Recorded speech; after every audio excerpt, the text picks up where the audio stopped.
حضور کو یہ سمجھنا معاذ اللہ کہ زندہ نہیں، استغفر اللہ، خاک میں مل گئے۔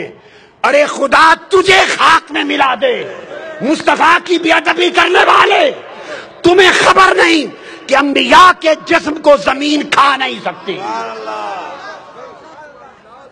شہداء کے جسموں کو نہیں کھاتی، اولیاء کے جسموں کو نہیں کھاتی۔ تم انبیاء کی بات کرتے ہو اور پھر سید الانبیاء کی بات کرتے ہو۔ حدیث پاک میں ہے، امام احمد بن حنبل نے روایت کیا، امام حاکم طبرانی نے، حاکم نے کہا ذا حدیث صحیح الاسناد، کہ حضرت ابو ایوب انصاری رضی اللہ آقا علیہ السلام کی قبر مبارک پر گرے پڑے ہیں، قبر مبارک پر لپٹے رو رہے ہیں۔ پیچھے مروان بن حکم آ گیا اور مروان نے دیکھا کوئی شخص حضور کے مزار پر لپٹ کے رو رہا ہے۔ اس نے کندھا پکڑا اور کہا کہ تمہیں معلوم ہے کیا کر رہے ہو؟ اتدری ما تصنع، معلوم ہے کیا کر رہے ہو؟ آپ نے پیچھے مڑ کے دیکھا، جب مڑ کے دیکھا فاقبل علیہ فیضا و ابو ایوب، مڑ کے دیکھا مروان کانپ گیا، وہ حضرت ابو ایوب انصاری تھے رضی اللہ تعالیٰ عنہ۔ انہوں نے جواب دیا قال نعم جئت رسول اللہ صلی اللہ علیہ وسلم ولم آت الحجر، پوچھنے والے میں رسول پاک کے پاس آیا ہوں، کسی پتھر کے پاس نہیں آیا۔ رسول پاک کی بارگاہ میں آیا ہوں، جو زندہ ہیں، جو سنتے ہیں، جو حاجتیں پوری کرتے ہیں۔ ولم آت الحجر، کسی پتھر کے پاس نہیں آیا کہ میرا رونا نہ سنے۔ یہ صحابہ کرام کا عقیدہ تھا۔ کن کا؟ اب یہ خیال کرنا، آقا علیہ السلام کو یہ سمجھنا یہ عقیدہ رسالت کے خلاف ہے اور شان رسالت میں بے ادبی ہے۔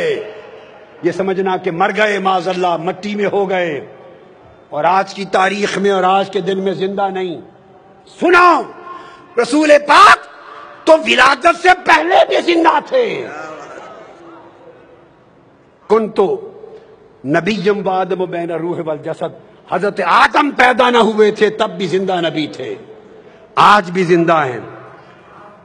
حدیث پاک سنیے کہ کس طرح زندہ ہیں یا نہیں۔ ابو داؤد سیاستہ کی حدیث اور حدیث صحیح، حدیث نمبر 1047، سنن ابی داؤد، پھر سنن نسائی سن لیں، پھر ابن ماجہ، پھر مسند احمد بن حنبل، پھر صحیح ابن حبان، پھر مستدرک حاکم، کل کتب حدیث مختلف طرق سے حدیث صحیح لاتے ہیں اور اس کی توثیق ابن تیمیہ کے شاگرد علامہ ابن القیم کرتے ہیں۔ ابن القیم جلاء الافہام میں اوس بن اوس حدیث کے راوی ہیں۔ آقا علیہ السلام نے فرمایا لوگو اکثروا علی من الصلاۃ فی یوم الجمعہ، لوگو جمعہ کے دن مجھ پر بڑی کثرت سے درود و سلام پڑھا کرو۔ فإن صلاتکم معروضۃ علیہ، تمہارا درود و سلام میرے اوپر پیش کیا جاتا ہے۔ اگر معاذ اللہ مر کے مٹی ہو گئے ہوں تو پیش کس پر کیا جاتا ہے؟ جو مر کے مٹی ہو جائے اس پر درود و سلام پیش کیا جا سکتا ہے؟ آقا نے فرمایا پیش کیا جاتا ہے۔ سنیے آگے، قالوا یا رسول اللہ وکیف تعرض علیک صلاتنا وقد ارمت، جب آپ کا وصال ہو جائے گا، وفات پا جائیں گے اور آپ قبر انور میں ہوں گے تو اس وقت بھی ہمارا درود و سلام پیش کیا جائے گا؟ آقا علیہ السلام کا جواب سنیے اور عقیدے اپنے نفس کی شرارت اور جہالت کے ساتھ من گھڑت نہ بنائیے، عقیدے وہ رکھیے جو تاجدار کائنات نے سکھائے۔ آقا نے فرمایا ان اللہ عز وجل حرم علی الارض ان تاکل اجساد الانبیاء، ہاں میری وفات کے بعد بھی تمہارے درود و سلام مجھ پر پیش ہوں گے، چونکہ اللہ نے زمین پر حرام کر دیا ہے کہ انبیاء کے جسموں کو کھائے، زمین انبیاء کے جسموں کو نہیں کھا سکتی۔ پھر اسی طرح یہ حدیث آگے آئیے، آقا علیہ السلام نے حدیث ابو الدرداء اور روایت ہے ابو الدرداء کی، جسے امام ابن ماجہ نے روایت کیا سند صحیح سے، حدیث نمبر 1637، اور علامہ ابن القیم، علامہ ابن تیمیہ کے شاگرد نے پھر توثیق کی۔ وہ آقا علیہ السلام نے فرمایا ان احدا لا یصلی علی الا اوردت علی صلاتہ حتی یفرغ منہا، فرمایا لوگو قیامت تک کوئی مسلمان ایسا نہیں جو مجھ پر درود و سلام پڑھے اور اس کے فارغ ہونے سے پہلے مجھ پر پیش نہ ہو جائے. ابھی درود و سلام ختم نہیں کرتا کہ مجھے پیش ہوتا ہے. صحابی کہتے ہیں حضرت ابو الدرداء قلت وبعد الموت، یا رسول اللہ جب آپ وفات فرما جائیں گے اس کے بعد بھی؟ لوگ کہتے ہیں آج کی تاریخ میں زندہ نہیں، معاذ اللہ. میں تمہیں آج کی تاریخ بتاتا ہوں کیا ہے. پوچھا وفات کے بعد بھی؟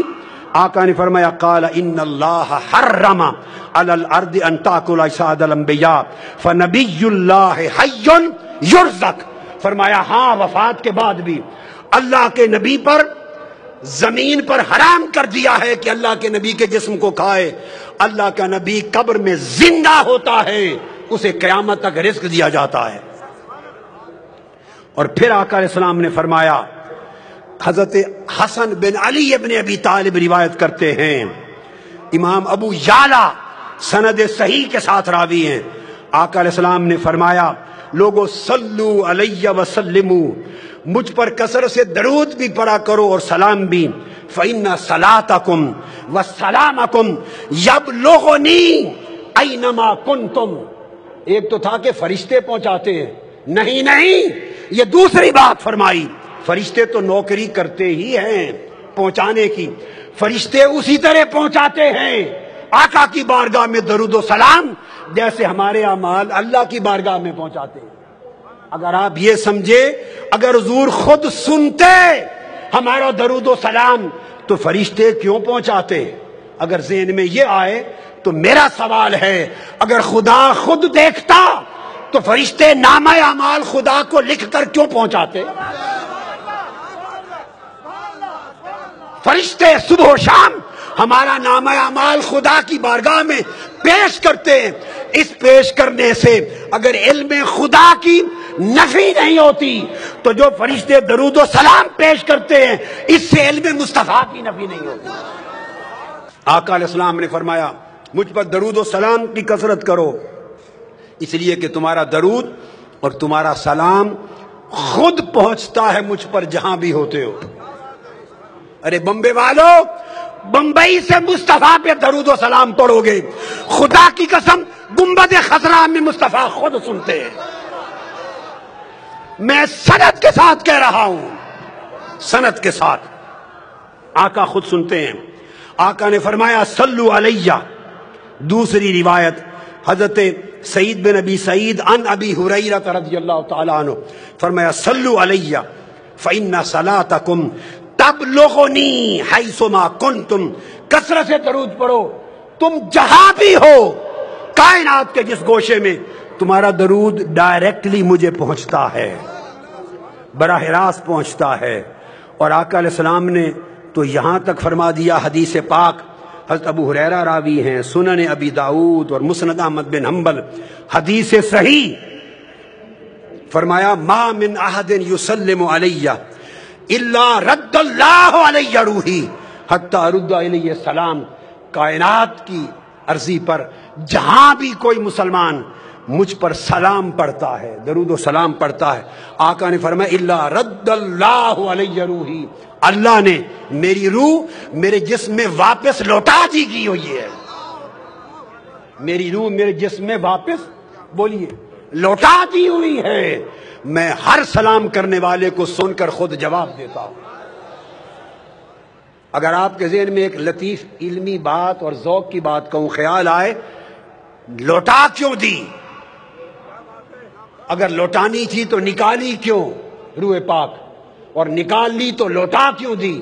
سنو غور سے، نکالی اس لیے تاکہ ہر نفس پر ایک بار موت کا ذائقہ سچا ثابت ہو جائے. کل نفس ذائقۃ الموت، موت کا ذائقہ چکھنا بولیے ثابت ہو جائے. آقا علیہ السلام نے بھی چکھا. اب میرا وجدان کچھ اور کہے گا، کوئی کہے گا کہ موت کا ذائقہ چکھا، اور میں کہوں گا نہیں، موت مصطفیٰ کے لبوں کو چکھنے کے لیے آئی. ہائے ہائے، موت مصطفیٰ کو چھونے کے لیے آئی. مولا میں محروم نہ رہ جاؤں، میں بھی چھو لوں تیرے محبوب کے. اس لیے روح نکلی. اب سوال پیدا ہوتا ہے کہ لوٹا کیوں دی؟ قرآن کا قاعدہ ہے، نص قرآن سنیے، قرآن نے کہا بَلَلْ آخِرَةُ خَيْرٌ لَكَ مِنَ الْأُولَىٰ، میرے محبوب تیری آخرت اور تیری بعد کی گھڑی، ہر بعد کی گھڑی پہلی گھڑی سے بہتر ہوگی، پہلی گھڑی سے بہتر ہوگی۔ مصطفیٰ کا جسم ہر بات کی گھڑی میں پہلی گھڑی سے بہتر مقام پر ہوگا، اور آقا علیہ السلام کی روح ہر بات کی گھڑی میں پہلی گھڑی سے بہتر ہوگی۔ جب روح جسم پاک سے نکل گئی، ذائقہ موت وارد ہو گیا۔ اب میں وجدانی بات کر رہا ہوں، ایسے لگتا ہے کہ جیسے روح کو جنتوں کو پیش کیا گیا ہوگا۔ روح مصطفیٰ جس مقام کو چاہے چن لے، روح بولی ہوگی میرے مولا تیرا وعدہ ہے کہ بعد کی گھڑی پہلی گھڑی سے بہتر ہوگی۔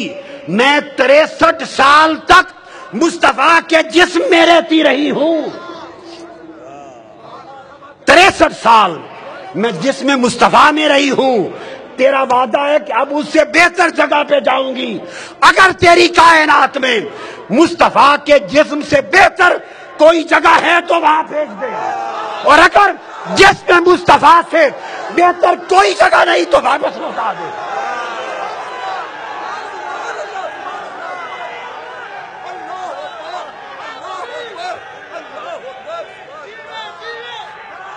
لا محالہ رحمت خدا نے جواب دیا ہوگا، رحمت خدا نے، روح مصطفیٰ کے جسم سے بہتر تو نہ فرش پر میرے پاس کوئی جگہ ہے، نہ عرش پر، نہ مکان پر، نہ لا مکان پر۔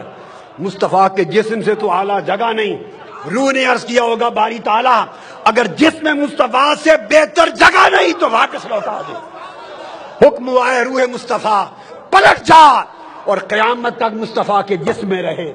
اس لیے حضور جسمانی طور پہ بھی زندہ ہیں اور روحانی طور پر بھی زندہ ہیں۔